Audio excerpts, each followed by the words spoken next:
Advantage আসামৰ দ্বিতীয় সংস্কৰণৰ বাবে আজি ছিংগাপুৰলৈ যাব মুখ্যমন্ত্ৰী। এই ভ্ৰমণত ছেমিকণ্ডাক্টৰ, ডিপ টেকনলজি, আন্তঃগাঁথনি আৰু নিৰ্মাণ আদি খণ্ডত আলোকপাত কৰা হ'ব। এই সন্মিলনত অসমে সকলোৰে সহযোগ লাভ কৰিছে।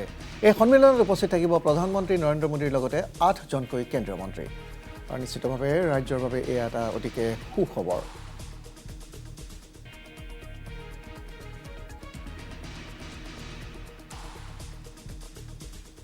প্ৰস্তুতি হৈছে, মানুহৰ যথেষ্ট আকৰ্ষণো হৈছে আৰু প্ৰধানমন্ত্ৰী নৰেন্দ্ৰ মোদী ডাঙৰীয়া, গৃহমন্ত্ৰী অমিত শ্বাহ ডাঙৰীয়া, বিত্তমন্ত্ৰী নিৰ্মলা সীতাৰমণ, বৈদেশিক মন্ত্ৰী জয়শংকৰ সকলোৱে খুব সমৰ্থন কৰিছে আৰু সকলো আহিব।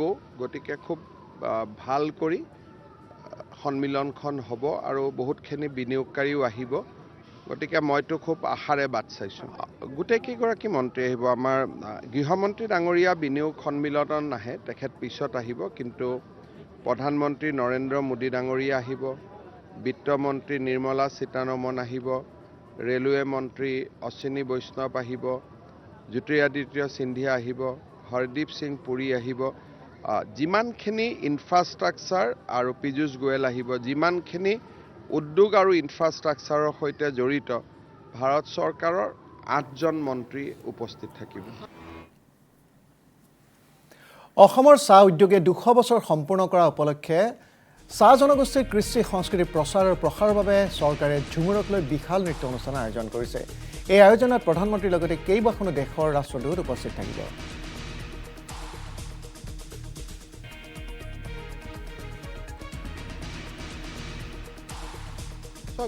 ঝুমুৰক লৈ ঠিক বিশ্ব ৰেকৰ্ড বুলি কথা নহয়, কথাটো হ'ল যে অসমৰ চাহ উদ্যোগে এইবাৰ 200 বছৰ অতিক্ৰম কৰিছে আৰু চাহ আমি খাওঁ বা চাহ উদ্যোগৰ বিষয়ে আমি কথা পাতোঁ, কিন্তু চাহ উদ্যোগৰ পিছত থকা শ্ৰমিকসকলৰ কৃষ্টি সংস্কৃতি তাক আমি বিশ্বৰ দৰবাৰত লৈ যোৱাৰ প্ৰস্তুতি চলোৱা নাছিলোঁ।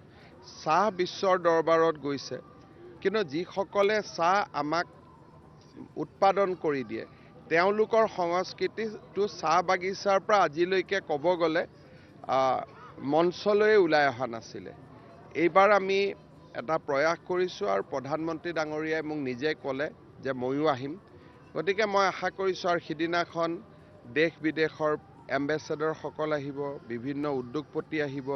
গতিকে মই ভাবোঁ যে যথেষ্ট এটা সুন্দৰ পৰিৱেশত আমি ঝুমুৰ নৃত্য পৰিদৰ্শন কৰাব পাৰিম আৰু ই চাহ বাগিচাৰ সংস্কৃতিৰ প্ৰতি এটা জাতীয় স্বীকৃতি হ'ব।